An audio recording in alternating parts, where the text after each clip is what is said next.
Chia seed നമ്മുടെ ബോഡിക്ക് എത്രത്തോളം നല്ലതാണെന്ന് ഞാൻ പല വ്ളോഗിലും പറഞ്ഞിട്ടുണ്ട്. ഇപ്പൊ ധാരാളം പേര് എന്റെ കയ്യിൽ നിന്നും ചിയ സീഡ്, ഫ്ലാക്സ് സീഡ്, ഒക്കെ പംകിൻ സീഡ്, സൺഫ്ലവർ സീഡ് ഒക്കെ മേടിക്കുന്നുണ്ട് കേട്ടോ. അപ്പൊ ചിയ സീഡ് എന്ന് പറയുന്നത് ഫൈബർ ധാരാളം അടങ്ങിയിട്ടുണ്ട്, ഒമേഗ 3 ഫാറ്റി ആസിഡ് ആണ്, ആന്റി ഓക്സിഡൻസ് അടങ്ങിയിട്ടുണ്ട്, അതുപോലെ തന്നെ ഡൈജഷനെ സഹായിക്കുന്ന ഒന്നാണ് കേട്ടോ. അപ്പൊ നമുക്ക് വ്ളോഗിലേക്ക് വരാം.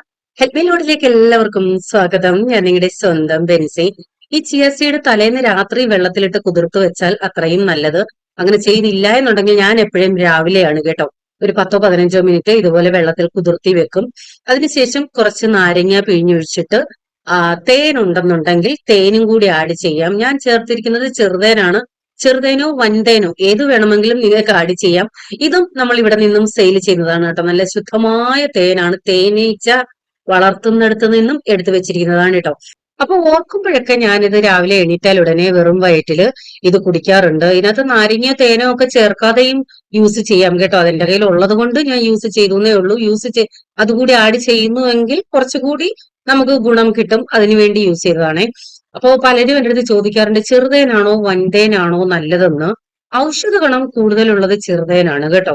പക്ഷെ വില കൂടുതലും ചെറുതേനാണ്, വൻതേൻ അത്ര വിലയില്ല. അപ്പൊ എന്റെ നിന്ന് ധാരാളം പേര് ചെറുതേനും വാങ്ങാറുണ്ട്, വൻതേനും വാങ്ങാറുണ്ട്. അപ്പോ രാവിലെ നിങ്ങളുടെ കൈ ചിയ സീഡ് ഉണ്ടെന്നുണ്ടെങ്കിൽ വെറും വയറ്റില് ഇത് കുടിക്കുന്നത് നമ്മുടെ ആരോഗ്യത്തിന് നല്ലതാണേ. എന്താണെന്ന് മനസ്സിലായി കാണുമല്ലോ. Tiger balm. പണ്ട് ഞാനിത് ശരിക്കും ഉപയോഗിക്കുമായിരുന്നു. അതിൻ്റെ ആ ഒരു മണമുണ്ടല്ലോ, നമ്മൾ നാട്ടിൽ നിന്ന് ഇത് എത്ര മേടിച്ചാലും അത്രയും ഒരു എഫക്റ്റീവായിട്ട് എനിക്ക് തോന്നുന്നില്ല. അങ്ങനെ ഞാനൊരാളുടെ അടുത്ത്, അതായത് മേളി മെഫിൻ്റെ പപ്പ കഴിഞ്ഞ ദിവസം വന്നു. ഞാൻ അറിഞ്ഞില്ല, പെട്ടെന്നാണ് പുള്ളി വന്നത്. അപ്പോൾ ഞാനിതുപോലെ പറഞ്ഞ് അറിഞ്ഞായിരുന്നെന്നുണ്ടെങ്കിൽ ഞാനൊരു ടൈഗർ ബാമിന് പറഞ്ഞു വിട്ടേനെ, അതിൻ്റെ പേയ്മെൻറ്റ് എത്രയെന്ന് വെച്ചാൽ ഞാൻ ചെയ്യാം. ഞാൻ ആരെടുത്തും എനിക്ക് ഇന്നത് വേണം. ചിലരൊക്കെ എനിക്ക് വാട്സപ്പിൽ മെസ്സേജ് ചെയ്യാറുണ്ട് കേട്ടോ, ചേച്ചി അഡ്രസ്സ് ഒന്ന് അയച്ചു തരാമോ, ഇന്ന സാധനം എനിക്ക് അയച്ചു തരണമെന്ന് ആഗ്രഹമുണ്ട്, പല സാധനങ്ങളും. അപ്പം ഞാൻ അവർക്കൊരു സ്മൈലി കൊടുക്കും. ഞാൻ ആർക്കും അഡ്രസ്സ് കൊടുത്തിട്ടില്ല. അത് അവരുടെ ഒരു അഹങ്കാരമാണോ എന്ന് ചോദിച്ചാൽ എനിക്കറിയില്ല കേട്ടോ. എന്തോ അങ്ങനെ ഇതുവരെ ശീലിച്ചിട്ടില്ലാത്തത് കൊണ്ടായിരിക്കാം. പിന്നെ ആരെങ്കിലും സന്തോഷത്തോടെ തന്നാൽ, വീട്ടിൽ വരുമ്പോൾ കൊണ്ടു തന്നാൽ വേണ്ടെന്നൊന്നും ഞാൻ പറഞ്ഞിട്ടില്ല, തിരിച്ചു കൊടുത്തിട്ടും ഇല്ല. സന്തോഷത്തോടെ സ്വീകരിക്കാറുണ്ട്. കാരണം അത് വേറെ, ഞാൻ അഡ്രസ്സ് കൊടുത്തിട്ട് അയപ്പിക്കുന്നത് വേറെ, അങ്ങനെയാണ് എനിക്ക് തോന്നുന്നത് കേട്ടോ. കാരണം നമുക്ക് വരുമ്പോൾ ഗിഫ്റ്റായിട്ട് എന്തെങ്കിലുമൊക്കെ അങ്ങനെ കൊണ്ടു തന്നാൽ അതൊരു വേറെ രീതിയാണ്. അല്ലാതെ നമ്മൾ അഡ്രസ്സ് അയച്ചു കൊടുത്തിട്ട് അയച്ചു തരുന്നത് എന്തോ എനിക്കൊരു ഇതുവരെ, ഇനിയത്തെ എനിക്കറിയില്ല കേട്ടോ, മാറ്റം വരുമോയെന്ന് അറിയില്ല. ഇതുവരെ അങ്ങനെയാണ്. പലരും പലതും പറയാറുണ്ട്, ചേച്ചിക്ക് ഇന്ന സാധനം ഒന്ന് അയച്ചു തരണമെന്ന് ആഗ്രഹമുണ്ട്, സന്തോഷത്തോടെ ഒരു സഹോദരിയെ പോലെയാണ് തോന്നുന്നത് കൊണ്ടാന്നൊക്കെ പറയാറുണ്ട്. പക്ഷെ എൻ്റെ അത് മോശം സ്വഭാവമാണോ എന്ന് ചോദിച്ചാൽ എനിക്ക് അറിയില്ല. ഞാൻ ഇതുവരെ അങ്ങനെ അഡ്രസ്സൊന്നും കൊടുത്തിട്ടില്ല. അപ്പോൾ പറഞ്ഞു വന്നത്, ഞാൻ ഇതുപോലെ ഗൾഫിൽ നിന്നൊക്കെ ആരെങ്കിലും വരുവാണെങ്കിൽ പലരും പലതും വേണമെന്ന് പറയാറുണ്ടല്ലോ. ഈവൻ ഞാൻ എൻ്റെ സ്വന്തക്കാരുടെ അടുത്ത് പോലും ഒന്നും പറയാറില്ല. ഈവൻ ജോസാൻ്റെ അടുത്ത് പോലും ഞാൻ എൻ്റെ ആഗ്രഹങ്ങൾ എനിക്ക് ഇന്നത് വേണം എന്ന് പറയാറില്ല. അങ്ങനെ ഒരു സ്വഭാവമാണ്. ആദ്യമായിട്ടാണ് ഞാൻ ഒരാളുടെ അടുത്തൊരു കാര്യം എനിക്ക് വേണം എന്ന് പറഞ്ഞ് കിട്ടുന്നത് കേട്ടോ. അത് ഞാൻ പറഞ്ഞിട്ടുള്ളത് എനിക്ക് ഓർമ്മ വരുന്നത് എൻ്റെ അമ്മയുടെ അനിയത്തിയുടെ മോൻ ദുബായിൽ നിന്ന് വന്നപ്പോൾ എനിക്ക്, അത് ഞാനല്ല പറഞ്ഞ, അനിയത്തിയുടെ മോളാണ് പറഞ്ഞത്. അവളിപ്പോൾ UK-ലാണ്. അവൾ അവൻ്റെ അടുത്ത് പറഞ്ഞിട്ട്, ചേച്ചിക്ക് ഇത് ഇഷ്ടമാണ്, ഉണ്ടാക്കി കൊണ്ടുവരണേന്ന് പറഞ്ഞിട്ട് ആ പെർഫ്യൂം എന്തോ എനിക്കത് ഭയങ്കര ഇഷ്ടമായിരുന്നു. അത് ഒരു പ്രാവശ്യം എൻ്റെ ബ്രദർ കൊണ്ടുവന്നതാണ് കേട്ടോ, വിദേശത്തുനിന്ന് വന്നപ്പോൾ കൊണ്ടുവന്നതാണ്. അങ്ങനെയാണ് എനിക്ക് ആ ഇന്ത്യ ഒരു മണം. വലിയ ബ്രാൻഡഡ് അങ്ങനെയൊന്നും അല്ല പെർഫ്യൂം, ഞാൻ എങ്ങും കേട്ടിട്ടും ഇല്ല. സോസോ എന്ന് പറഞ്ഞിട്ട് വലിയ ബ്രാൻഡഡ് ആണെന്നൊന്നും എനിക്കറിയില്ല കേട്ടോ. എനിക്ക് അതിൻ്റെ മണം ഭയങ്കരമായിട്ട് ഇഷ്ടപ്പെട്ടായിരുന്നു. അങ്ങനെ അവനൊരു പ്രാവശ്യം കൊണ്ടുവന്നായിരുന്നു. അപ്പോൾ ഇത് ഞാൻ ആദ്യമായിട്ട് ഒരിടത്തൊരു സംഭവം ചോദിച്ച് മേടിക്കുന്നത് ഇതാണ് എൻ്റെ ഓർമ്മയിൽ. ഞാൻ ഇതുവരെ അങ്ങനെ ആരുടെടുത്തും ചോദിച്ചിട്ടില്ല. പലരും പുറത്തുനിന്നൊക്കെ വരുന്ന ഒരു സാധനം മേടിക്കാൻ വരുമ്പോൾ എനിക്ക് ഫോൺ ചെയ്ത് ചോദിക്കാറുണ്ട്, നിനക്ക് എന്താ വേണ്ടേ, എന്തുവാ കൊണ്ടുവരണ്ടേന്ന്. ഞാൻ പറയാം, ഒന്നും വേണ്ട, നിങ്ങൾ ഓർഡർ തരുന്നത് തന്നെ എനിക്ക് സന്തോഷം. അത് തന്നെ എന്താണ്, ഇപ്പോൾ ഈ കേരളത്തിൽ എവിടെ നോക്കിയാലും എല്ലാം ബിസിനസ്സുകാരാണ്, അച്ചാർ ബിസിനസ്സുകാർ ഇഷ്ടം പോലെ ഉണ്ട്. അപ്പോൾ എന്നിട്ട് എൻ്റെ നിന്ന് മേടിക്കുന്നത് തന്നെ എനിക്ക് വലിയ സന്തോഷം, അത് മതി എന്നൊക്കെ അവരുടെ അടുത്ത് പറയാറുണ്ട്. നിങ്ങൾ വിചാരിക്കും ഒരു ടൈഗർ ബാം കിട്ടിയിട്ട് ഇത്രയും വലിയ കഥ എന്തുവാണെന്ന്. അപ്പോൾ ഇതിനെപ്പറ്റി പറഞ്ഞത് എനിക്കിപ്പോൾ ഇടയ്ക്കൊക്കെ തലവേദന വരുന്നുണ്ട് കേട്ടോ. അപ്പം അങ്ങനെ ഇത് ഇത്തിരി പുരട്ടിയാൽ എനിക്ക് നല്ലൊരു റിലീഫ് കിട്ടാറുണ്ട്. അങ്ങനെ കിട്ടിയതാണ്. കുറേ വർഷങ്ങളാണ് ഞാൻ ടൈഗർ ബാം യൂസ് ചെയ്തിട്ട് കേട്ടോ. ഇപ്പോൾ കുറേ വർഷങ്ങൾ, എനിക്ക് തോന്നുന്നു എൻ്റെ ബ്രദർ ഗൾഫിലുള്ള സമയത്ത് കൊണ്ടുവരുമായിരുന്നല്ലോ, അന്ന് കണക്കില്ലല്ലോ. ആ സമയത്തൊക്കെ ശരിക്കും യൂസ് ചെയ്തിട്ടുണ്ട്. അതിൽ പിന്നെ യൂസ് ചെയ്തിട്ടേ ഇല്ല. അപ്പൊ രാവിലെ ബ്രേക്ക്ഫാസ്റ്റിനായിട്ട് കുറച്ച് ഓട്സ് ഒന്ന് ചൂടാക്കി എടുത്തിട്ടുണ്ട്. അതിനുശേഷം അതിനകത്തേക്ക് പംകിൻ സീഡ്, സൺഫ്ലവർ സീഡ്, കുറച്ച് കാഷ്യൂ, അത്തിപ്പഴം, ഒരു 2 അത്തിപ്പഴം ചെറുതായിട്ട് മുറിച്ചിട്ടിട്ടുണ്ട്, ഫ്ലാക്സ് സീഡ് ഇട്ടിട്ടുണ്ട്. അതിട്ട് ചൂടാക്കിയതല്ല കേട്ടോ, ഓട്സിനകത്തേക്ക് ഇട്ടൊന്ന് ജസ്റ്റ് ഒന്ന് ഇളക്കുന്നേ ഉള്ളൂ. അപ്പൊ മിക്കവാറും ഞാൻ പറഞ്ഞിട്ടുണ്ടല്ലോ, മിക്കവാറും ദിവസങ്ങളിൽ ഇവിടെ സ്മൂത്തിയാണ്. ഇതെല്ലാം നമ്മുടെ ശരീരത്തിന് വളരെയധികം ഗുണം ചെയ്യുന്നതാണ്. ലേശം പാല് ഒഴിച്ചിട്ടുണ്ട്. ഈന്തപ്പഴം നല്ല സോഫ്റ്റ് ആയിട്ടുള്ള ഈന്തപ്പഴമാണ് ഇത്. ഒരാളെൻ്റെ അടുത്ത് ഈന്തപ്പഴം നല്ലത് എടുത്തു കൊടുക്കാമോ എന്ന് ചോദിച്ചപ്പോൾ അങ്ങനെ എടുത്തു കൊടുക്കുന്നതാണ്. അന്നേരം ഇവിടുത്തെ കൂട്ടെടുത്ത് വെക്കുന്നതാണ്.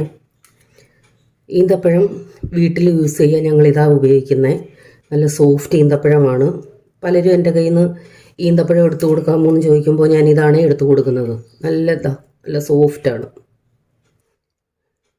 ഇത്തിരി മുന്തിരിയും കൂടെ കിടക്കട്ടെ. ഇതൊന്നും ഇടണമെന്ന് യാതൊരു നിർബന്ധമില്ല, എൻ്റെ കയ്യിൽ ഉള്ളത് കൊണ്ട് ഞാൻ ഇട്ടെന്നേ ഉള്ളൂ ചെറി. അപ്പൊ ആദ്യമായിട്ട് വീഡിയോ കാണുന്നവർ ചിന്തിക്കുന്നുണ്ടായിരിക്കാം എന്തൊക്കെയാണ് സെയിൽ ചെയ്യുന്നതെന്ന്. നിങ്ങൾ ഈ കൊടുത്തിരിക്കുന്ന വാട്സപ്പ് നമ്പറിൽ ഒരു ഹായ് തന്നാൽ പ്രോഡക്റ്റ് ലിസ്റ്റ് തരുമോ എന്ന് ചോദിച്ചാൽ ഞാൻ എന്റെ കയ്യിലുള്ള സാധനങ്ങളുടെ ഒക്കെ ലിസ്റ്റ് റേറ്റ് ഉൾപ്പെടെ തരാം. അപ്പൊ നിങ്ങൾക്ക് എന്തെങ്കിലും വാങ്ങാൻ ആഗ്രഹമുണ്ടെന്നുണ്ടെങ്കിൽ മേടിച്ചാൽ മതിയെ. യൂട്യൂബിൽ കൂടി ഓരോന്നിന്റെയും എമൗണ്ട് ഒക്കെ പറയുന്നത് അത് പ്രാക്ടിക്കൽ അല്ല. കാരണം ധാരാളം സാധനങ്ങളുണ്ട്. ഓരോ ദിവസവും ഓരോ സാധനങ്ങൾ നമ്മുടെ ലിസ്റ്റിൽ ആഡ് ആയിക്കൊണ്ടേയിരിക്കും കേട്ടോ. വെറും അച്ചാറിൽ തുടങ്ങിയ ഒരു സംരംഭമാണ്. ഇപ്പൊ നാടൻ സാധനങ്ങൾ ധാരാളം നമ്മൾ ഇവിടെ നിന്ന് സെയിൽ ചെയ്യുന്നുണ്ട്. അപ്പൊ ഇത് ബീഫ് അച്ചാറ് തലേന്ന് രാത്രി ഇട്ടതാണ്. അതൊന്ന് കുപ്പിയിലേക്ക് ആക്കണം. രാവിലെ അതിന്റെ കൺസിസ്റ്റൻസി ഇതാണ്. ഞാൻ എപ്പോഴും പറയാറുണ്ട്, മീനായാലും ബീഫായാലും ഏത് അച്ചാറായാലും നമ്മുടെ അച്ചാറുകൾ ഒന്നും ഗ്രേവി കൂടുതലായിട്ട് ലീക്കായി പോകുന്ന തരത്തിലുള്ള ഈ കൺസിസ്റ്റൻസിയാണ്. ഒട്ടും ഗ്രേവി കൂടാറില്ല കേട്ടോ. വിദേശത്തോട്ടൊക്കെ ആണെങ്കിൽ 100 200% വിശ്വാസത്തോടെ ആയിരിക്കും നിങ്ങൾക്ക് പാക്ക് ചെയ്ത് തരുന്നത്. നിങ്ങൾക്ക് വീട്ടിൽ പോയി പാക്ക് ചെയ്യേണ്ട ആവശ്യവുമില്ല. നമ്മൾ വിദേശത്തോട്ട് ഇവിടുന്ന് തന്നെ കൊണ്ടുപോകത്തക്ക രീതിയിൽ ആ രീതിയിൽ തന്നെയാണ് പാക്ക് ചെയ്ത് തരുന്നത്. ഇതിപ്പോ വിദേശത്തോട്ട് കൊണ്ടുപോകാനായിട്ട് പാക്ക് ചെയ്യുന്നതാണ് കേട്ടോ. കൂടുതലും ആളുകൾ സ്റ്റാൻഡിങ് പൗച്ചാണ് ഞങ്ങൾ വിദേശത്തോട്ട് കൊടുത്തു വിടുന്നത്. പെട്ടിയിലൊക്കെ വെക്കാനും സൗകര്യം, സ്ഥലവും സേവ് ആവാൻ പൗച്ചാണ് നല്ലത്. എന്നാൽ ചിലരുണ്ട് ബോട്ടിലിൽ വേണമെന്ന് പറയുന്നവര്, അവർക്ക് ബോട്ടിലിൽ കൊടുക്കാറുണ്ട്. അവിടെ ചെന്നിട്ട് ബോട്ടിലാക്കാൻ ബുദ്ധിമുട്ടോ ആദ്യമായിട്ട് പോകുന്നവരോ അങ്ങനെയൊക്കെയുള്ളവർക്ക് ബോട്ടിലാണ് സൗകര്യം. അങ്ങനെയുള്ളവർക്ക് ബോട്ടിലായാലും നിങ്ങൾക്ക് ഒട്ടും ലീക്ക് ആവത്തില്ല. അത് 100 200 500% ഗ്യാരണ്ടിയാണ്. ദിവസന്റെ പാക്കിംഗ് ഇതാണ്. അതിനുശേഷം വീണ്ടും ഒരു പൗച്ചിലോട്ടൊക്കെ ആക്കിയിട്ട് അത്യാവശ്യം നല്ല എക്സ്പെൻസ് ചെലവാക്കി തന്നെയാണ് നമ്മൾ വിദേശത്തോട്ടൊക്കെയുള്ള പാക്കിംഗ് ചെയ്യുന്നത് കേട്ടോ. കാരണം നമ്മുടെ കയ്യിൽ നിന്ന് ചോദിക്കുന്ന പൈസ തന്നിട്ട് സാധനം മേടിക്കുന്നവർക്ക് ഒട്ടും ലീക്ക് ആവാതെ കൊടുക്കണം. അത് നമ്മുടെ ഒരു കടമയാണല്ലോ. ഇച്ചിരിയെങ്കിലും ലീക്കായെന്ന് കേട്ടാൽ അതൊരു വിഷമമാണ്. ദൈവകൃപയാൽ ഇതുവരെ ആരും അങ്ങനെ ലീക്കായെന്ന് പറഞ്ഞിട്ടില്ല കേട്ടോ. അപ്പോ ഇപ്പൊ എനിക്ക് ചമ്മന്തിപ്പൊടിക്കും തേങ്ങ വറുത്തതിനും ഇത്തിരി ഒരു ഷോർട്ടേജ് വരുന്നുണ്ട്. കാരണം തേങ്ങയ്ക്ക് ഭയങ്കരമായിട്ട് വില കൂടി. ചമ്മന്തിപ്പൊടിയും അതുപോലെ തന്നെ വറക്കാൻ എടുക്കുന്ന തേങ്ങയും വേറെയാണ്, നമ്മുടെ സാധാ തേങ്ങയല്ല. അതുകൊണ്ട് ആ തേങ്ങ കിട്ടാനും ഇല്ല. കഴിഞ്ഞ ആഴ്ച എനിക്ക് തോന്നുന്നു ഏകദേശം ഒരു 7-8 കിലോ ചമ്മന്തിപ്പൊടിയുടെ ഓർഡർ ഞാൻ ക്യാൻസൽ ചെയ്തു. കാരണം എനിക്ക് തേങ്ങ കിട്ടുന്നില്ലായിരുന്നു. തേങ്ങ കിട്ടാതെ ചമ്മന്തിപ്പൊടി ചെയ്യാൻ പറ്റില്ലല്ലോ. അപ്പൊ ഇത് എനിക്ക് അത്യാവശ്യമായിട്ട് ഒരു 2 പേര് ഒരു 5 കിലോ ചമ്മന്തിപ്പൊടിയുടെ ഓർഡർ തന്നു. സോറി, ഈ തേങ്ങ വറുത്തതിന്റെ ഓർഡർ തന്നു. അവർക്ക് വേണ്ടി ചെയ്തു വെച്ചിരിക്കുന്നതാണ് കേട്ടോ. അപ്പൊ കഴിഞ്ഞ ഒരു വ്ളോഗില് ജോസ്റ്റാൻ വിശദമായിട്ട് കുറെ കാര്യങ്ങൾ പറഞ്ഞിട്ടൊരു വീഡിയോ ഇട്ടായിരുന്നു. മുളക് പൊടി, മല്ലിപ്പൊടി നമ്മൾ കഴുകി ഉണക്കി പൊടിക്കുന്ന ശുദ്ധമായിട്ടുള്ള മുളക് പൊടി 3 തരമുണ്ട്. മിക്സ് മുളക് പൊടി, പിരിയൻ മുളക് പൊടി, കാശ്മീരി ഒട്ടും എരിയില്ലാത്തതാണ്. പിരിയൻ ഒരു മീഡിയം എരിയും കളറും, മിക്സ് അത്യാവശ്യം നല്ല എരിയുണ്ട്. ഈ മഞ്ഞൾപ്പൊടി പലരും 1 കിലോ 2 കിലോ ഒക്കെ ഓർഡർ ചെയ്യുന്നുണ്ട് കേട്ടോ. അപ്പൊ എളുപ്പത്തിന് വേണ്ടി 1/4 കിലോ ആക്കി വെച്ചിരിക്കുന്നതാണ്. അല്ലാതെ ലൂസായിട്ട് കൊടുക്കാൻ വേണ്ടിയും വെച്ചിട്ടുണ്ട്. അപ്പൊ ആ വീഡിയോ കണ്ടതിൽ പിന്നെ ധാരാളം പേര് മുളക് പൊടിയുടെ ഓർഡർ തന്നിരുന്നു കേട്ടോ. യൂസ് ചെയ്തിട്ട് നല്ല അഭിപ്രായമാണ്. അതൊക്കെ കേൾക്കുമ്പോൾ ഭയങ്കര സന്തോഷമാണ്. ബെൻസി മീൻകറിക്ക് എന്ത് ടേസ്റ്റ് ആയിരുന്നു, എന്ത് നല്ല കളറാണ്, നല്ല ഒരു പ്രത്യേക രുചിയാണെന്നൊക്കെ പറഞ്ഞിട്ട്, പഴയ കാലത്ത് നമ്മൾ വറുത്ത് പൊടിക്കുന്ന അതേ രുചി കിട്ടിയെന്നൊക്കെ പറഞ്ഞ് കമന്റ് ഇടുമ്പോ ഭയങ്കര സന്തോഷമാണ് കേട്ടോ.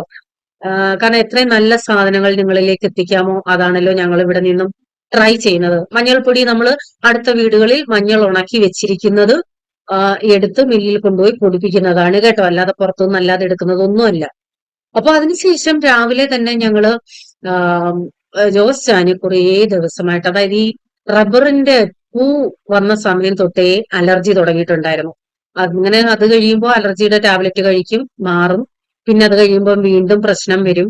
അങ്ങനെ ഞാൻ നേരത്തെ പറഞ്ഞിട്ടില്ലേ, എനിക്ക് അലർജിയുടെ ഭയങ്കര ഇഷ്യൂ ഉണ്ടായിരുന്നു. അത് കാരണം ശ്വാസം മുട്ടലും, ഒരു ദിവസം പോലും എനിക്ക് ഇൻഹേലർ യൂസ് ചെയ്യാതിരിക്കാൻ പറ്റില്ലായിരുന്നു. ഞാൻ പറഞ്ഞിട്ടുണ്ടല്ലോ, ബോംബെയിലൊക്കെ വെച്ച് എനിക്ക് ഒരു നില, ഞാൻ ഫസ്റ്റ് ഫ്ലോർ ആയിരുന്നു, താഴേന്ന് കയറണമെങ്കിൽ ഇൻഹേലർ അടിച്ചേച്ചായിരുന്നു കയറുന്നത്. ദൈവകൃപയാൽ നാട്ടിൽ വന്നാണ് എന്റെ ആ പ്രശ്നം മാറിയത്. ഇവിടെ ചെങ്ങമനാട് ആരോമ ഹോസ്പിറ്റലിൽ, കൊട്ടാരക്കര ചെങ്ങമനാട് ആരോമ ഹോസ്പിറ്റലിൽ ഒരു ഡോക്ടർ ഉണ്ടായിരുന്നു, പൾമനോളജിസ്റ്റ്. എനിക്ക് അന്ന് വരെ ഇങ്ങനെ ഒരു ഡോക്ടറെ കാണണമെന്നൊന്നും അറിയില്ല. സാധാരണ വിമിഷ്ടം വരും, ഏതെങ്കിലും ഒരു ഫിസീഷ്യനെ പോയി കാണും, പുള്ളിക്കാരൻ എന്തെങ്കിലും ടാബ്ലറ്റ് തരും, തീരെ വയ്യാതാവുമ്പോ ഹോസ്പിറ്റലിൽ പോയി ഓക്സിജൻ ഇട്ട് കിടക്കും, അങ്ങനെയൊക്കെയായിരുന്നു. എന്നാൽ അതിനുശേഷം ആരോമയിൽ ചെന്ന് മാത്യു ഡോക്ടറെ കണ്ടപ്പോഴാണ് മാത്യു ഡോക്ടർ പൾമനോളജിസ്റ്റിനെ സജസ്റ്റ് ചെയ്തു. പുള്ളിക്കാരനെ 2 പ്രാവശ്യം ഞാൻ കണ്ടതേ ഉള്ളൂ. ചെക്ക് ചെയ്തപ്പോൾ എന്റെ IgE ലെവൽ, പലർക്കും അറിയില്ലായിരിക്കും, അലർജി ഉള്ളവരൊന്ന് ചെക്ക് ചെയ്യണം. IgE ഇത് സാധാരണ വേണ്ടതിനേക്കാൾ, സാധാരണ എനിക്ക് തോന്നുന്നു 200 300, ഞാൻ ഓർക്കുന്നില്ല കേട്ടോ, ക്ഷമിക്കണേ. എനിക്കാണെങ്കിൽ 2500-നും മേളിലായിരുന്നു. അങ്ങനെ അവിടെ പോയി കണ്ട് ദൈവകൃപയാൽ ഇന്ന് ഞാൻ ഓടിച്ചാടി എല്ലാ ജോലിയും ചെയ്യുന്നു. വിമ്മിഷ്ടം എന്നൊക്കെ പറയുന്നത് ഞാൻ കൊതിച്ചിട്ടുണ്ട്, ഒന്ന് സ്വാതന്ത്ര്യത്തോടെ നടക്കാനായിട്ട്. അങ്ങനെ അവിടെ ചെന്നപ്പോ കണ്ടതാണ് ഡോക്ടർ വിനോദ് ബിഗങ്ങ. അപ്പോ ജോസാന് വൈകാതായപ്പോ ഞാൻ ആരോമയെ വിളിച്ച് ചോദിച്ചപ്പോ അവിടെ ആ ഡോക്ടർ ഇല്ല, മാറിയെന്ന് പറഞ്ഞു. എനിക്ക് വിനോദ് എന്നുള്ള പേര് മാത്രമേ ഓർമ്മയുള്ളൂ. അപ്പൊ ഡോക്ടറെ കണ്ടിട്ട് ഞങ്ങൾ കുറച്ച് പർച്ചേസിങ് ചെയ്തു, അതിന്റെ വീഡിയോ ആണ് കേട്ടോ, ഞാൻ ബാക്കി ഡീറ്റെയിൽസ് പറയാം. അപ്പൊ വിനോദ് എന്നുള്ള പേരേ ഓർമ്മയുള്ളൂ. പുള്ളിക്കാരന്റെ സർനെയിം എന്തോ ഒരു പ്രത്യേക സർനെയിം ആണെന്ന് ഓർമ്മയുണ്ട്. അങ്ങനെ ഞാൻ ഗൂഗിളൊക്കെ തപ്പിപ്പിടിച്ച് അവസാനം കണ്ടുപിടിച്ചു, കൊട്ടിയം, കൊല്ലത്ത് കൊട്ടിയം കിംസിലി ഡോക്ടർ ഉണ്ടെന്ന്. അങ്ങനെ ഞങ്ങൾ പോയി കണ്ടതാണ്. അങ്ങനെ ആ ഡോക്ടറെ കണ്ടു, കുറെ ടെസ്റ്റുകൾ നടത്തി, IgE, PFT, അങ്ങനെ കുറെ ബ്ലഡ് ടെസ്റ്റ് ഒക്കെ ഉണ്ടായിരുന്നു, അതൊക്കെ ചെയ്തു. അതിനുശേഷം മെഡിസിൻ കൊടുത്തു. അത് കഴിഞ്ഞിട്ട് 21 ദിവസം കഴിഞ്ഞിട്ട് വീണ്ടും വിളിച്ചിട്ടുണ്ടായിരുന്നു. അല്ല, ആദ്യം 14 ദിവസം കഴിഞ്ഞ് വിളിച്ചായിരുന്നു, അത് കഴിഞ്ഞ് 21 ദിവസം കഴിഞ്ഞ് വിളിച്ചായിരുന്നു. എന്തായാലും ഞങ്ങള് 3 പ്രാവശ്യവും പോയി കേട്ടോ. ഇപ്പൊ ഏതായാലും ദൈവകൃപയാൽ ജോസേനെ നല്ല കുറവുണ്ട്. അത് കഴിഞ്ഞിട്ട് വരുന്ന വഴി കുട്ടിയത്ത് സിംലേ കയറി ജോസേനെ ഒരു ചെരുപ്പ് നോക്കി. ഇത് ആദ്യം ഇട്ട് നോക്കിയപ്പോ ഞാൻ പറഞ്ഞു, കൊള്ളാം, നല്ല ഭംഗിയുണ്ട്, കാലിന് ചേരുന്നുണ്ട്. പക്ഷെ എന്താണ്, ഒരു കുട്ടിക്കുറുമ്പന്റെ കൂട്ടിയിരിക്കുന്നത്. അതിനുശേഷം ഈ മോഡൽ നോക്കിയപ്പോ ഇത്തിരി കൂടി നല്ലതാണ്, പരുവത്തിന് ഇത്തിരി വലിപ്പമുണ്ട്. മറ്റേതൊരു കുട്ടിപ്പിള്ളേർ കൂട്ടിയിരിക്കുന്നത് അത് കണ്ടപ്പോ. അപ്പൊ ഇത് ജോസാനും ഇഷ്ടപ്പെട്ടു, എനിക്ക് ഇഷ്ടപ്പെട്ടു, അങ്ങനെ മാറ്റിയതാണ്. അപ്പൊ ജോസാന് റഫ്യൂസിനുള്ള ചെരുപ്പ് പെട്ടെന്ന് പന്നലാവും, കാരണം പുറത്ത് ധാരാളം യാത്ര ചെയ്യുന്നുണ്ടല്ലോ. അപ്പൊ ഇതിനു മുമ്പ് റഫ്യൂസിന് അധികം നാളൊന്നും ആയിട്ടില്ലെന്ന് തോന്നുന്നു മേടിച്ചിട്ട്. അപ്പൊ അങ്ങനെ റഫ്യൂസിന് വേണ്ടി മേടിച്ചതാണ്, അല്ലാതെ യൂസ് ചെയ്യാൻ വേറെ ചപ്പലുകളുണ്ട്. അപ്പൊ അത് കഴിഞ്ഞിട്ട് ഞങ്ങള് കുറേ നാളായിട്ട് ആഗ്രഹിക്കുന്നതാണ് കേട്ടോ ഇത്. പാർക്കിംഗ് കണ്ടപ്പോ തന്നെ നിങ്ങൾക്ക് ചിലർക്കെങ്കിലും മനസ്സിലായി കാണും. കൊട്ടിയത്ത് ലുലു ഡെയിലി, അവിടെ നിന്ന് കയറിയതാണ്. ഇതുവരെ പാർക്കിങ്ങിന് പൈസ ഇല്ല കേട്ടോ അവിടെ. ഞാൻ കേട്ടിട്ടുണ്ട് പലയിടത്തും, മറ്റുള്ളിടത്തൊക്കെ ലുലുവിന് പാർക്കിങ്ങിന് പൈസ ഉണ്ടെന്ന്. ഇത് പക്ഷെ ഞങ്ങള് 2 പ്രാവശ്യം 3 പ്രാവശ്യം ഹോസ്പിറ്റലിൽ പോയി, 2 പ്രാവശ്യം പോയപ്പോഴും ലുലുവിൽ കയറിയായിരുന്നു കേട്ടോ. അപ്പൊ കുറച്ച് സാധനങ്ങളൊക്കെ മേടിക്കാൻ ഞാൻ കുറെ നാളായിട്ട് ഞങ്ങൾ പറയുന്നുണ്ടൊന്ന് ലുലുവിൽ പോകണം, ഒന്ന് കയറി നോക്കണം എങ്ങനെയുണ്ടെന്നൊക്കെ. അപ്പോ അവിടെ ഒന്ന് കയറി കുറെ സാധനങ്ങളൊക്കെ മേടിച്ചു. എന്റെ പഴയ സ്വഭാവത്തിനാണെന്നുണ്ടെങ്കിൽ എനിക്ക് തോന്നുന്നു ഒരുമാതിരിപ്പെട്ട കുറെ സാധനങ്ങൾ ഞാൻ മേടിച്ചതിന്, പക്ഷെ ആ സ്വഭാവത്തിൽ നിന്നും ഒത്തിരി മാറിയിട്ടുണ്ട് ഇപ്പൊ കേട്ടോ. കാരണം മറ്റൊന്നുമല്ല, പണ്ടാണെന്നുണ്ടെങ്കിൽ ധാരാളം കുക്കിങ്ങിൽ ഞാൻ ട്രൈ ചെയ്യാറുണ്ട് പല സംഭവങ്ങളും. അപ്പൊ അതിനനുസരിച്ചുള്ള സംഭവങ്ങളൊന്നും നമുക്ക് സാധാ കടകളിൽ കിട്ടാറില്ല. ഞാൻ ഈ മോളുകളിൽ പോയാല് നമ്മുടെ നോർമൽ കടകളിൽ കിട്ടുന്ന സാധനങ്ങളൊന്നും മേടിക്കാറില്ല. അല്ലാത്ത കിട്ടാത്ത സാധനങ്ങൾ മാത്രമേ മേടിക്കാറുള്ളൂ. കൂടുതലും ബേക്കിങ്ങിന്റെ സാധനങ്ങള്, അതുപോലുള്ള ചൈനീസ് ഡിഷസ് ഉണ്ടാക്കാനുള്ളത്, ഇങ്ങനെയൊക്കെയുള്ളതായിരുന്നു കൂടുതലും മേടിക്കുന്നത്. പക്ഷെ ഇപ്പൊ ഞാൻ ആ സെക്ഷനിലോട്ടൊന്നും പോവാറില്ല. കാരണം കണ്ടാൽ ബൈ ചാൻസ് മേടിച്ചു പോയാൽ പിന്നെ ഞാനത് കഴിഞ്ഞ പ്രാവശ്യം ഒരു വ്ളോഗിൽ കാണിച്ചില്ലേ, കുറേ സാധനങ്ങൾ എക്സ്പയറി ഡേറ്റ് ആയിട്ട് എടുത്ത് കളഞ്ഞത്. സോസുകളായാലും കളറുകളായാലും ബേക്കിങ്ങിനുള്ള സാധനങ്ങളായാലും കൊക്കോ പൗഡർ ഒക്കെ ആണെങ്കിൽ പൊട്ടിച്ചിട്ട് പോലുമില്ല, അതുപോലെ എടുത്ത് കളയുമായിരുന്നു. പക്ഷെ ഇപ്രാവശ്യം ഞാൻ അങ്ങനെ ഒന്നും മേടിച്ചിട്ടില്ല കേട്ടോ. അവിടെ ചെന്നപ്പോ ഒത്തിരി സമയമായല്ലോ, ഹോസ്പിറ്റലിൽ ഒത്തിരി സമയമായി. അതിനുശേഷം അവിടെ ലുലുവിൽ ചെന്നപ്പോഴാണ് അറിഞ്ഞത് അതിന്റെ മേളില് ഫുഡ് ഉണ്ടെന്ന്, ഇപ്പൊ ഈ റെസ്റ്റോറന്റ് ഉണ്ടെന്ന്.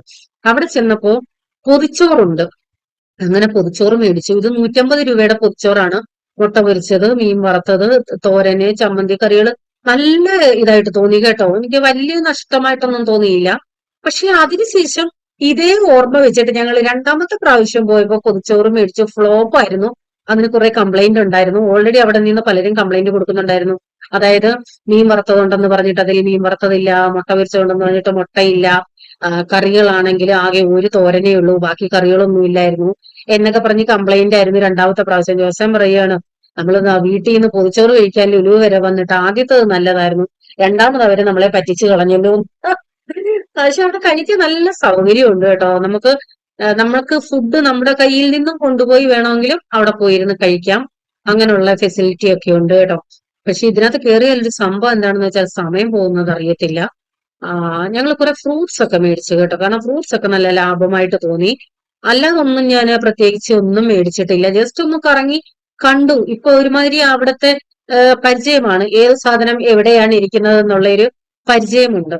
അപ്പോ നല്ല ട്രാഫിക്കാണ് കേട്ടോ. ഞങ്ങള് ഒരു ദിവസത്തെ പോക്കാണ്. രാവിലെ പോയാല് നമ്മൾ വൈകിട്ടാകും വീട്ടിലെത്താൻ. കാരണം ഹോസ്പിറ്റലിൽ വലിയ തിരക്കില്ല കേട്ടോ. അപ്പൊ ഞാൻ വീണ്ടും പറയുന്നു, നിങ്ങൾ വിമിഷ്ടമുള്ളവര്, തുമ്മലുള്ളവര്, അലർജി ഉള്ളവര് വെറുതെ ഒരു ഡോക്ടറെ കാണാതെ അതിന്റെ തക്കതായിട്ടുള്ള ഒരു ഡോക്ടറെ കണ്ട് നമ്മൾ ട്രീറ്റ്മെന്റ് എടുക്കണം.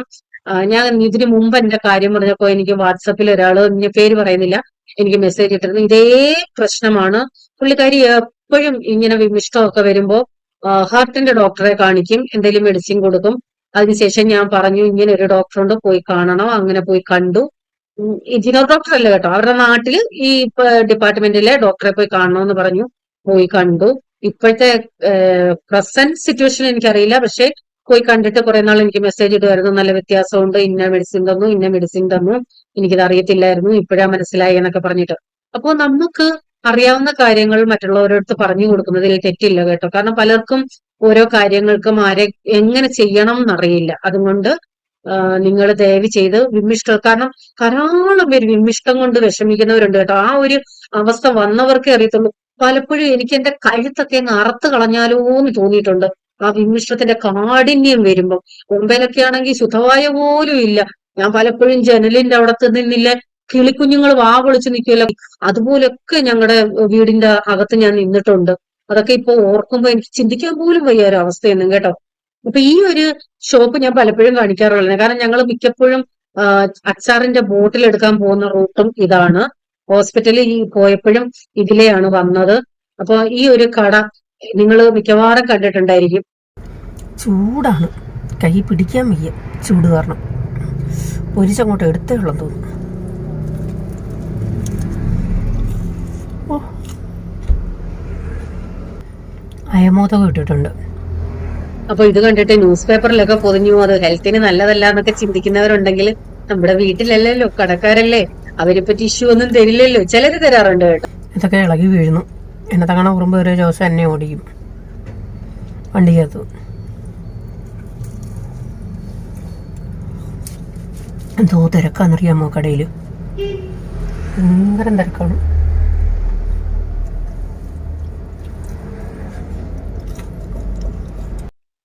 ദിവസം എന്റെ അടുത്ത് പറഞ്ഞായിരുന്നു, ഇറങ്ങുന്നെങ്കിൽ ഇറങ്ങ്, കുറെ നേരമായിട്ട് ഇരിക്കുമല്ലേ. പക്ഷെ എനിക്ക് പറ്റില്ല കേട്ടോ. ഒന്നാമത് റോഡ് ക്രോസ് ചെയ്ത് വേണം അപ്പുറത്തെ കടയിലോട്ട് പോകാൻ. ഞാൻ കഴിഞ്ഞ ഒരു വ്ളോഗിലും പറഞ്ഞിട്ടില്ലേ, എനിക്ക് ഈ പുറത്തിറങ്ങി അവിടൊക്കെ എല്ലാവരുടെ കൂടെ നിന്ന് കുടിക്കുക, കഴിക്കുക എനിക്ക് പറ്റില്ല കേട്ടോ. അതുകൊണ്ട് ഇപ്പോഴാണ് ഇത്രയും വർഷമായിട്ട് നിങ്ങൾ എന്റെ വ്ളോഗ് കാണുന്നുണ്ടല്ലോ, ഇതിനു മുമ്പൊന്നും ഇങ്ങനെ ഒരു സീൻ നിങ്ങൾ കണ്ടിട്ടേ ഉണ്ടാകില്ല, പുറത്തുനിന്ന് ഇങ്ങനെ ചായ കുടിക്കുന്നതോ കഴിക്കുന്നതോ. ഇപ്പൊ 4 വീലർ വന്നതിൽ പിന്നെ അതിനകത്ത് ഇരുന്ന് കഴിക്കാനും കുടിക്കാനുള്ള സൗകര്യമുണ്ട്. ജോസഫ് കൊണ്ടുതരും. അതുകൊണ്ടാണ് കേട്ടോ. അതിനു മുമ്പ് ഇങ്ങനെ കടകളിലൊന്നും ഇറങ്ങി കഴിക്കുക, കുടിക്കുക, അങ്ങനെ ഒരു ശീലമേ എനിക്കില്ല. ഇപ്പൊ കിട്ടിയ ശീലമാണ് ഇതൊക്കെ. പെട്ടെന്ന് കുടിക്കട്ടെ, അല്ലെന്നുണ്ടെങ്കിൽ ജോസൻ എന്നെ എപ്പോഴും പറയും, അവിടെ നിൽക്കുന്ന എല്ലാവരും ചായ കുടിച്ചു കഴിഞ്ഞാൽ ഞാൻ ചായ കുടിച്ചിട്ട് ഗ്ലാസ് കൊടുക്കത്തില്ലെന്ന്. ഇത് ലുലുവിൽ പോയപ്പോ ആദ്യത്തെ ദിവസം മേടിച്ചിരുന്നു. രണ്ടാമത്തെ പ്രാവശ്യവും ഞാൻ പണ്ടൊക്കെ മോളുകളിലൊക്കെ ചെല്ലുമ്പോ ഇല്ല, പാത്രം സെക്ഷനിലോട്ട് ഊളിയിട്ട് പോകും. അതുപോലെ ഇപ്പൊ ലുലുവിൽ പോയാൽ ജോസ്റ്റാൻ പോയി കണ്ടുപിടിക്കുന്ന സ്ഥലം ഇതാണ്. കാരണം നല്ല ടേസ്റ്റ് ആണ് ആ കേക്കിന് കേട്ടോ. ഭയങ്കരമായിട്ട് എനിക്ക് ഇഷ്ടപ്പെട്ടു. നല്ല സോഫ്റ്റ് ആണ്. ആരോ വീടുകളിൽ ചെയ്യുന്നത് അവിടെ കൊണ്ടുവച്ച് വിൽക്കുന്നതാണ് കേട്ടോ. നല്ല ടേസ്റ്റി സാധനമാണ്. അപ്പൊ ഇത് കണ്ടിട്ട് അയ്യോ പകുതിയേ ഉള്ളൂ എന്ന് ചിന്തിക്കണ്ട, വന്ന ഉടനെ കട്ട് ചെയ്ത് കഴിച്ചതാണ് കേട്ടോ, ആകാംക്ഷ കാരണം. ഈ ഒരു സംഭവം ഉണ്ടല്ലോ, കുറേ നാളായിട്ട് ഞാൻ വാങ്ങണം വാങ്ങണം എന്നാഗ്രഹിച്ച ഒരു സാധനമാണ് കേട്ടോ. എന്താണെന്ന് ആർക്കെങ്കിലും മനസ്സിലായോ?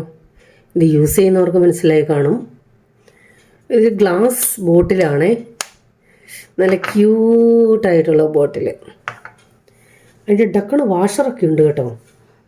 നമുക്ക് ഈ ബോട്ടിൽ വേറെ എന്തിനേലും യൂസ് ചെയ്യാം. മനസ്സിലായോ?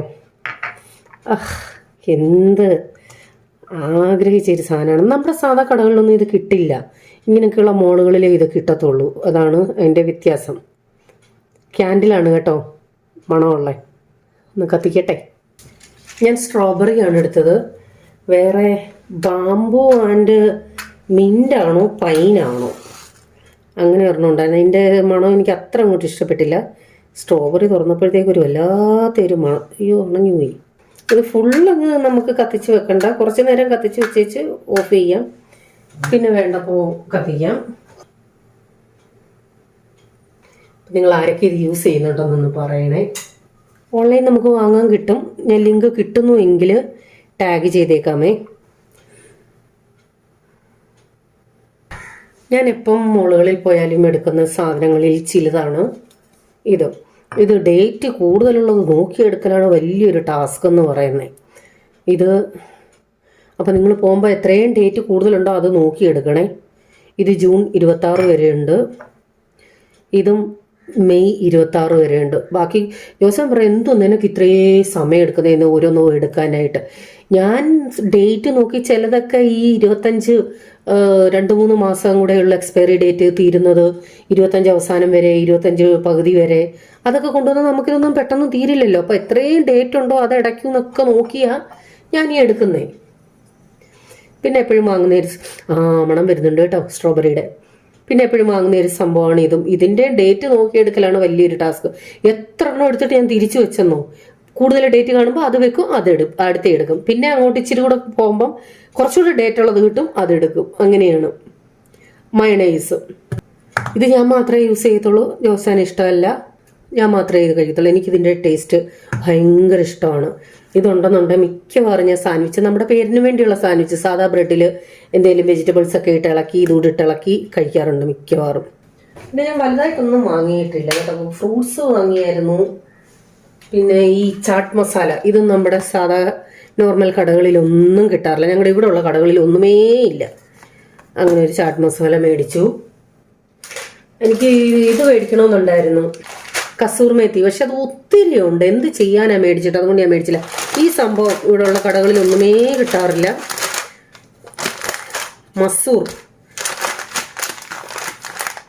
വേണ്ട, ഇതാണ് സാധനം. ഞാൻ ബോംബെ വെച്ച് സ്ഥിരം യൂസ് ചെയ്തുകൊണ്ടിരുന്ന ഒരു സംഭവം. ഇതിൻ്റെ മെഴുക്ക് പുരട്ടി, ഇതിൻ്റെ തോരൻ, ഞാൻ അത് വെച്ചുകൊണ്ട് പോകുന്ന എൻ്റെ ഓഫീസിലെ നോർത്ത് ഇന്ത്യൻ പിള്ളേർക്ക് ഭയങ്കര ഇഷ്ടമായിരുന്നു. ഇടയ്ക്കിടയ്ക്ക് പറയായിരുന്നു, മാഡം നീ അത് വെച്ചുകൊണ്ട് വരണേ. നമ്മുടേതായിട്ടുള്ള സ്റ്റൈലിലാണ് ഞാൻ ചെയ്യുന്നത്. അപ്പോൾ അത് ഇവിടെ കടകളിലൊന്നും കിട്ടാറില്ല. അത് മേടിച്ചു 1 കിലോ. അതായത് നമ്മുടെ പിങ്ക് കളറിലെ ഡാളില്ലേ, രണ്ട് ഇതുണ്ടല്ലോ, ഇതിൻ്റെ പരിപ്പാണ്. ഈ മസൂറിൻ്റെ പരിപ്പാണിത്. ഇത് ഫുൾ മസൂർ, തൊലി ഉൾപ്പെടെ. അത്രയുള്ള വ്യത്യാസം. ഇതും കുറേ നാളായിട്ട് ഞാൻ പറയില്ല, എനിക്ക് കിട്ടാത്ത സാധനങ്ങൾ മാത്രമേ ഇപ്പോൾ മോളിൽ നിന്ന് മേടിക്കാറുള്ളൂ. ബാക്കിയൊക്കെ നമ്മുടെ ലോക്കൽ കടകളിൽ നിന്ന് തന്നെയാണ് മേടിക്കുന്നത്.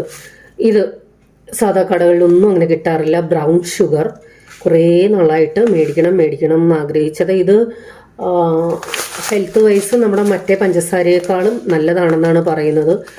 ഷുഗറുകാർക്ക് യൂസ് ചെയ്യാമോ എന്ന് ചോദിച്ചാൽ എനിക്കതേക്കുറിച്ച് അറിയില്ല. നിങ്ങൾക്ക് അറിയാമെന്നുണ്ടെങ്കിൽ ഇവിടെ കമൻറ്റ് ഇട്ടേരെ കേട്ടോ. ബ്രൗൺ ഷുഗർ, ഈ ഒരു സംഭവം നിങ്ങളുടെയൊക്കെ നാട്ടിലെ സാധാ കടകളിൽ ഉണ്ടെന്നുണ്ടെങ്കിൽ ഒന്ന് പറയണേ. ഞാനിവിടെ കൊട്ടാരക്കര പല കടകളിലും ചോദിച്ചിട്ടുണ്ട്, ഈ ഒരു സംഭവം ഇല്ല. ഈസ്റ്റേണിൻ്റെ ബിരിയാണി മസാല മാത്രമേ ഉള്ളൂ. പല കടകളിലും ഞാൻ ചോദിച്ചിട്ടുണ്ട്, എവറസ്റ്റിൻ്റെ ഉണ്ടോ. എവറസ്റ്റ് ചോദിക്കാൻ കാര്യം, ഞാൻ ബോംബെ വെച്ച് ഇതായിരുന്നു യൂസ് ചെയ്തുകൊണ്ടിരുന്നത്, ഷാഹി ബിരിയാണി മസാല. നല്ല മസാലയാണ് ബിരിയാണി മസാല. നല്ല ഒറിജിനൽ ബിരിയാണിയുടെ ആ ഒരു ഫ്ലേവർ ഉണ്ടല്ലോ, ആ ഒരു ടേസ്റ്റ്, അതാണ് നമുക്ക് കിട്ടുന്നത്. അപ്പോൾ ഇത് പ്രൊമോഷനൊന്നും അല്ല, ഞാൻ യൂസ് ചെയ്ത ഫീഡ്ബാക്കാണ് പറയുന്നത് കേട്ടോ. എവറസ്റ്റുകാരൊന്നും എനിക്ക് പ്രൊമോഷൻ തരേണ്ട ആവശ്യമൊന്നുമില്ല. നമ്മൾ യൂസ് ചെയ്ത് നല്ലതെന്ന് തോന്നുന്നത്. അപ്പോൾ ഇപ്രാവശ്യം ബിജീസ് കിച്ചൺ, എൻ്റെ ചേച്ചി ബോംബെന്ന് വരുമ്പോൾ അവിടെ അടുത്ത് ഞാൻ പറഞ്ഞിരുന്നു, നീ വരുമ്പോൾ ഒരു 2-3 പാക്കറ്റ് എവറസ്റ്റ് കൊണ്ടുവരണേന്ന്. ഞാനിത് ആമസോൺ വഴി മേടിക്കാൻ നോക്കിയപ്പോൾ അതിൻ്റെ ഡെലിവറി ചാർജ് ഭയങ്കരമായിട്ട് കൂടി. കാരണം ഇതിന് നിസ്സാരം എത്ര രൂപയാണ്, 60 അങ്ങനെ വേണ്ടാണ്. എന്ത് വില? 83 രൂപ. 50 ഗ്രാമിന് 83 രൂപ. അപ്പം അത്രത്തോളം ഡെലിവറി ചാർജ് എനിക്ക് വരുന്നുണ്ട്. അതുകൊണ്ട് ഞാൻ പിന്നെ ആമസോണിൽ നിന്ന് വരുത്തിയില്ല. അന്ന് തൊട്ടേ എൻ്റെ മനസ്സിലൊരാഗ്രഹമായിരുന്നു എവറസ്റ്റിൻ്റെ ഷാഹി ബിരിയാണി മസാല. ഇവിടുത്തുള്ള കൊട്ടാരക്കര 1-2 സൂപ്പർ മാർക്കറ്റ് ഉണ്ട്, അവിടെ ഈ സംഭവമില്ല. എന്നിട്ട് ലാസ്റ്റ് ഞാൻ എനിക്കെന്തോ ഇതിനോടാണ് താല്പര്യം. വേറെ 1-2 ബ്രാൻഡുകളും ട്രൈ ചെയ്ത് നോക്കി. ഒരു ബ്രാൻഡിൻ്റെ ഓൾറെഡി മേടിച്ച് വെച്ചിട്ടുണ്ടോ ഒന്ന് ട്രൈ ചെയ്യാൻ, ഇതുവരെ ട്രൈ ചെയ്തില്ല. അത് ട്രൈ ചെയ്തിട്ട് നല്ലതാണെന്നുണ്ടെങ്കിൽ ഞാൻ പറയാം, അത് ഇവിടെ ഒരുമാതിരിപ്പെട്ട കടകളിലെല്ലാം കിട്ടും. ഞാൻ അന്നേരം ആ ബ്രാൻഡ് ഏതാണെന്ന് പറയാം. ഇത് നിങ്ങൾ യൂസ് ചെയ്തിട്ടില്ലാത്തവർ തീർച്ചയായിട്ടും വെജിറ്റബിൾ പുലാവിനൊക്കെ ആണെങ്കിലും ഇത് ഇച്ചിരി ബിരിയാണി മസാല ഇടുമ്പോൾ ഒരു നല്ലൊരു ടേസ്റ്റാണ് കേട്ടോ, നല്ലൊരു മണവും. അത് യൂസ് ചെയ്തവർക്കറിയാം അതിൻ്റെ. അങ്ങനെ ഞാൻ മേടിച്ചതാണ്. ഇത് ഞാൻ എനിക്ക് വേണ്ടി ഇഷ്ടത്തോടെ മേടിച്ചതാണ് കേട്ടോ. ഗൾഫിൽ നിന്നൊക്കെ പണ്ട് ആരെങ്കിലും വന്നാളിൽ ഇമ്പീരിയലിൻ്റെ സോപ്പ് കൊണ്ട് തരുമായിരുന്നു. ഒരു പ്രത്യേക മണമാണ് അതിന്, ഭയങ്കര ഇഷ്ടമായിരുന്നു അത്. ഇതിൻ്റെ വേറെ ഒരു ക്രീം കളർ കവറുള്ള അതുകൊണ്ട് വൈറ്റ് കളറ് അങ്ങനെയൊക്കെ യൂസ് ചെയ്തിട്ടുണ്ട്. അപ്പോൾ ഇത് കണ്ടപ്പോൾ ഒരാഗ്രഹം, ഒന്ന് ഒറിജിനൽ ആണോ ഇല്ലയോ എന്നൊന്നും എനിക്കറിയില്ല, ഡ്യൂപ്ലിക്കേറ്റ് ആണോ എന്നൊന്നും. അപ്പം 80 രൂപയാണ് ഇതിൻ്റെ വില. ഭയങ്കരമായിട്ട് ആഗ്രഹിച്ച് 2027 വരെ ഉണ്ട് ഡേറ്റ് ഇതിൻ്റെ. അപ്പോൾ അങ്ങനെ ഒരെണ്ണം മേടിച്ചതാണ് കേട്ടോ. കാരണം പലരും ഗൾഫിൽ നിന്ന് വരുമ്പോൾ സോപ്പൊക്കെയാണ് ഇരുന്നല്ലോ കൊണ്ടുതരുന്നത്. അങ്ങനെ യൂസ് ചെയ്ത് ആ ഒരു മണം ഇപ്പോഴും മനസ്സിലുണ്ട്. മണപ്പിച്ച് നോക്കിയപ്പോൾ ഏകദേശം അതേ മണമായിട്ടൊക്കെ ഇതായി. അങ്ങനെ എടുത്തതാണ്.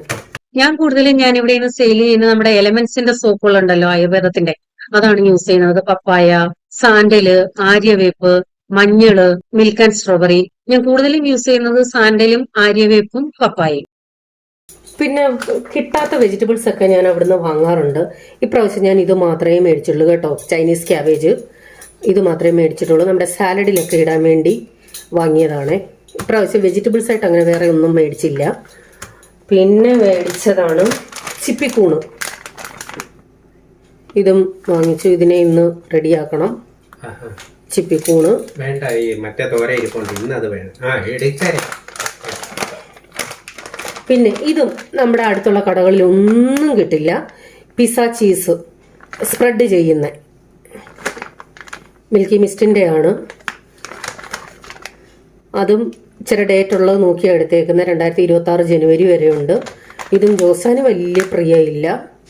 ഇത് ഞാൻ തന്നെ സാൻഡ്വിച്ചിലൊക്കെ ഇട്ട് യൂസ് ചെയ്യും. അപ്പം ഇതേ നമുക്ക് ഗ്രേറ്റ് ചെയ്യേണ്ട, കണ്ടില്ലേ, എല്ലാവർക്കും അറിയാത്തവർക്ക് വേണ്ടി ഒന്ന് പറഞ്ഞതേ ഉള്ളൂ കേട്ടോ. മൊസറല്ല ചീസ് ഇതും വാങ്ങിച്ചു. ഇതൊക്കെ ഞാനിങ്ങനെ മുകളിൽ പോകുമ്പോഴാണ് കൂടുതലും വാങ്ങിക്കുന്നത്. കുറച്ച് ചക്ക കിട്ടിയിരുന്നു, വൈകിട്ട് രാത്രിയിൽ അത് വേവിക്കാമെന്ന് വെച്ചു. എൻ്റെ അടുത്ത് പലരും ഇപ്പോഴേ അഡ്വാൻസ് പേയ്മെന്റ് ചെയ്തിട്ടേന്ന് ചോദിക്കുന്നതാണ് ചക്ക വരട്ടിയത്. ഞാൻ ആരുടെയൊന്നും പേയ്മെന്റ് മേടിച്ചിട്ടില്ല. കാരണം എനിക്ക് തന്നെ ഉറപ്പില്ല ചക്ക കിട്ടുമോ ഇല്ലയോ. എല്ലാ വർഷവും ഞാൻ ഇങ്ങനെയാണ് പറയുന്നത്, ചക്ക കിട്ടുമോ എന്ന് ഉറപ്പില്ല. ചക്ക കിട്ടുമെന്നുണ്ടെങ്കിൽ തീർച്ചയായിട്ടും ഞാൻ ചെയ്യാമെന്ന്. ഇപ്രാവശ്യം ഞാൻ അതേ പറയുന്നുള്ളൂ കേട്ടോ. ഇവിടൊക്കെ ചക്ക പഴുത്തതായി തുടങ്ങാൻ ജൂലൈ ഓഗസ്റ്റ് ഒക്കെ ആവും. അപ്പൊ ഞാൻ കഴിഞ്ഞ പ്രാവശ്യം പറഞ്ഞിരുന്നു, ചക്ക മടലും കൊണ്ട് ഞാനൊരു ഡിഷ് ഉണ്ടാക്കിയിട്ട് നമ്മുടെ യൂട്യൂബ് ഷോർട്സിലും ഇതെന്താണെന്ന് അറിയാമോ എന്ന് ചോദിച്ചിരുന്നു, ഫേസ്ബുക്കിലും ചോദിച്ചിരുന്നു. യൂട്യൂബ് ഷോർട്സിൽ ഒരാൾ കറക്റ്റ് ഉത്തരം പറഞ്ഞു, ഫേസ്ബുക്കിൽ ഒരാൾ ചക്ക എന്ന് പറഞ്ഞിരുന്നു. അപ്പൊ 2 പേർക്കും അതിന് ആദ്യം കമന്റ് ഇട്ടയാൾക്ക് ഞാനൊരു സമ്മാനം കൊടുക്കുമെന്ന് പറഞ്ഞിരുന്നു. ഞാൻ ആ വാക്ക് പാലിച്ചു. 2 പേർക്കും നമ്മുടെ അച്ചാർ, ബീഫ് അച്ചാറാണ് അയച്ചു കൊടുത്തത്. 2 പേർക്കും കിട്ടി. ഒത്തിരി സന്തോഷമായി. ഞാൻ അതിനെ കുറിച്ചൊക്കെ അടുത്ത വീഡിയോയിൽ പറയാം കേട്ടോ. അപ്പൊ ഇത് തലേന്നത്തെ ബീഫ് കറിയാണ്. അത് കൂട്ടി അന്ന് രാത്രി ചക്ക കഴിച്ചു. പിന്നെ ചക്ക മടലും കൊണ്ട് ഞാൻ ഉണ്ടാക്കിയ ഡിഷ് അടുത്ത വ്ളോഗിൽ തീർച്ചയായിട്ടും ഷെയർ ചെയ്യാം. നിങ്ങൾ അത് ഒന്ന് ട്രൈ ചെയ്ത് നോക്കണം. അപ്പൊ വേറെ നമ്മുടെ യൂട്യൂബിൽ കമന്റ് ഇടുന്ന ഒരു 2-3 പേരെ ഞാൻ നോക്കി വെച്ചിട്ടുണ്ട്.